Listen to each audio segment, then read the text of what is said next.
أعوذ بالله من الشيطان الرجيم بسم الله الرحمن الرحيم. Anda tidak berdosa jika Anda bertanya, di mana Allah sebelum Ia menciptakan makhluknya? Pertanyaan ini pernah dilontarkan oleh para sahabat kepada Rasulullah SAW, dan Rasulullah memberikan keterangan yang sangat jelas.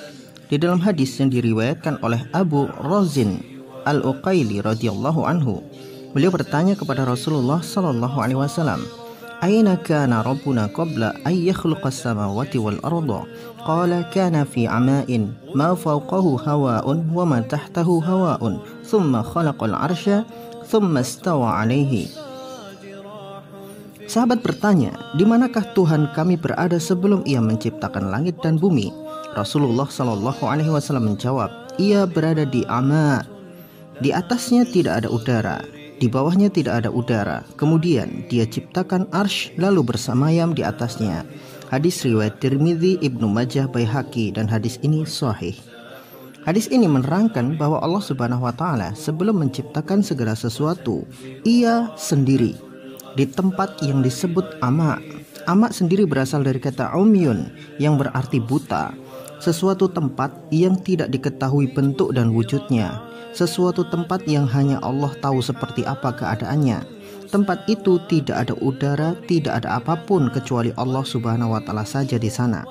Allah lalu menciptakan arsy-Nya, kemudian bersemayam di atasnya. Bagi sebagian orang, nantinya saya akan dituduh sebagai mujassimah dan lain sebagainya. Tapi saya mohon, kalau memang ada yang salah dalam apa yang saya sampaikan dalam video ini, silahkan dikoreksi, dalil dengan dalil, kitab dengan kitab. Itu saja. Jadi saya sampaikan apa adanya di dalam hadis, kemudian bagaimana para ulama berpendapat sesuai dengan hadis Rasulullah SAW. Di dalam hadis ini, yang pertama Allah ciptakan adalah arsy, yaitu singgasana yang hanya Allah yang tahu seperti apa wujudnya. Para ulama Islam telah menjelaskan masalah ini, bahwa istiwa yaitu bersemayamnya Allah di atas arsy adalah sesuatu yang maklum, yang diketahui. Kaifiyah, bagaimana cara Allah bersemayam, tidak ada yang tahu. Mempertanyakan hal itu adalah sesuatu yang dilarang. Penciptaan Allah Subhanahu wa taala terhadap arsy bukan berarti Allah Subhanahu wa taala butuh arsy, tetapi itu bagian dari kekuasaan Allah Subhanahu wa taala yang Allah sebutkan yakhluqu ma yasha. Kemudian ada wa yaf'alu ma yurid. Jadi Allah Subhanahu wa taala itu menciptakan apa yang Ia kehendaki, dan Allah juga mengerjakan apa yang Dia inginkan. Tetapi kehendak dan keinginan Allah tidak sama dengan makhluknya. Laisa kamitslihi syai'un wa huwas samiul basir.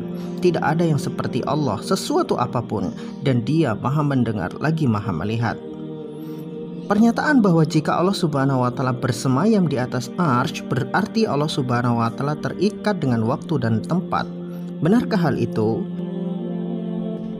Pertanyaan ini hampir mirip dengan sebuah pertanyaan. Mengapa Allah ciptakan malaikat untuk diberikan tugas-tugas? Bukankah Allah mampu melakukan segalanya? Apakah Allah butuh bantuan malaikat? Tentu saja jawabannya adalah tidak. Penciptaan malaikat dengan ketaatan mereka kepada Allah Subhanahu wa taala adalah kehendak Allah tanpa mengurangi kekuasaan Allah. Begitu juga dengan arsy. Penciptaan arsy bukan berarti Allah butuh arsy, tetapi karena Allah berkehendak atas itu. Mengenai awal penciptaan ini, Allah Subhanahu wa taala pertama kali diciptakan adalah arsy-Nya di atas air. Di dalam hadis Bukhari disebutkan, "Kana Allah wa lam yakun syai'un ghairuhu wa kana arsyuhu 'alal ma' wa kataba fi dzikri kulla syai'in wa khalaqas samawati wal arda." Allah telah ada dan tidak ada apapun yang ada selain Dia pada saat itu. Kemudian arsy-Nya di atas air tercipta. Kemudian Dia menuliskan di dalam Az-Dzikr, Lauh Al-Mahfudz, takdir segala sesuatu. Kemudian Ia ciptakan langit dan bumi.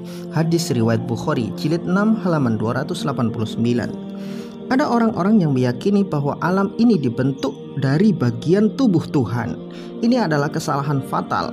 Allah menciptakan alam dan makhluk-makhluknya bukan dari bagian dirinya, tetapi dari sesuatu yang tidak ada. Hakikat penciptaan adalah menjadikan sesuatu yang tidak ada menjadi ada. Semua makhluk tercipta dan diciptakan dari bahan yang dulunya tidak ada sama sekali dan bukan bagian dari Tuhan. Allah itu tunggal secara jenis dan wujud, tidak akan bisa dibagi-bagi menjadi bentuk-bentuk yang lain. Adapun ciptaan adalah sesuatu yang diciptakan. Dia mempunyai awal dan mempunyai akhir, sedangkan Allah tidak mempunyai awal, tidak mempunyai akhir. Di dalam kitab Fathul Bari juz ke-6 halaman 289, di dalam pembahasan permulaan penciptaan Bada'ul Khalqi, diriwayatkan dari Ibnu Abbas radhiyallahu anhu. Beliau menjelaskan, Allah menciptakan Lauh Al-Mahfuz sejauh perjalanan 500 tahun. Kemudian Allah berfirman kepada pena sebelum menciptakan ciptaannya, dan ketika itu ia bersemayam di atas arsy-Nya. Tulislah, firman Allah. Pena menjawab, apa yang akan aku tulis? Allah berfirman, ilmuku dalam penciptaan hingga hari kiamat. Para ulama berselisih pendapat antara arsy dan pena, manakah yang diciptakan terlebih dahulu. Namun jika melihat hadis sebelumnya, maka arsy diciptakan sebelum pena. Kemudian masih di dalam kitab yang sama, halaman yang sama, dalam riwayat Nafi bin Zaid, beliau mengisahkan arsy Allah subhanahu wa ta'ala telah tercipta di atas air. Kemudian Allah menciptakan pena. Kemudian Dia berfirman, tulislah semua yang akan terjadi. Kemudian Dia menciptakan langit dan bumi dan apa-apa yang ada di dalamnya. Maka secara urutannya, setelah Allah subhanahu wa ta'ala menciptakan arsy dan air, arsy berada di atas air. Kemudian Dia tuliskan di dalam Az-Dzikr takdir segala sesuatu. Kemudian diciptakan langit dan bumi. Wallahu a'lam bishawab. Begitulah yang dijelaskan oleh para ulama berdasarkan hadis Rasulullah SAW tentang permulaan penciptaan yang Allah lakukan. Perlu diingat baik-baik bahwa penciptaan bukan berarti Allah butuh atas makhluknya. Ketika Allah ciptakan arsy, bukan berarti Allah butuh arsy, tetapi itu adalah bukti kekuasaan Allah mampu menciptakan segala sesuatu.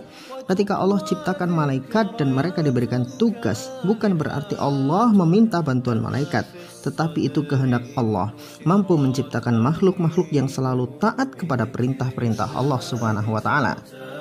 Ketika Allah subhanahu wa ta'ala ciptakan jin dan manusia untuk beribadah kepada Allah subhanahu wa ta'ala, bukan berarti Allah butuh atas ibadah mereka, tetapi karena Allah subhanahu wa ta'ala berkehendak atas penciptaan mereka, dan Allah maha berkuasa menciptakan segala sesuatu.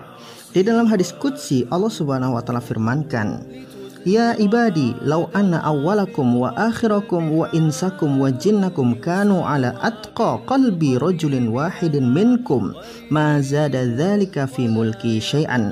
Ya ibadi, law anna awwalakum wa akhirakum wa insakum wa jinnakum kanu ala afjuri qalbi rajulin wahidin ma naqasa dzalika min mulki syai'an. Wahai manusia, inilah Tuhan yang sesungguhnya, Tuhan yang ada sebelum segala sesuatu ada, yang tidak akan mati meski seluruh isi dunia mati, yang tetap hidup meski seluruh dunia ini binasa, yang tetap berkuasa meski segalanya hancur. Maha suci Allah dari segala tuduhan orang-orang kafir terhadapnya.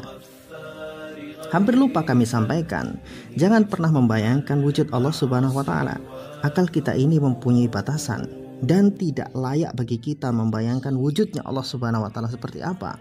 Cukup sadari betapa kecil dan hinanya kita di hadapannya, agar kita tidak sombong. Segala apa yang ada di dunia ini adalah miliknya Allah subhanahu wa ta'ala, dan segala yang ada di akhirat juga miliknya Allah subhanahu wa ta'ala. Dengan menyembahnya sepenuh jiwa, Dia pasti akan memberikan sebagian dunia kepada kita, dan Dia berikan akhirat sebagai balasan atas ketaatan kita kepadanya. Wallahu a'lam bishawab.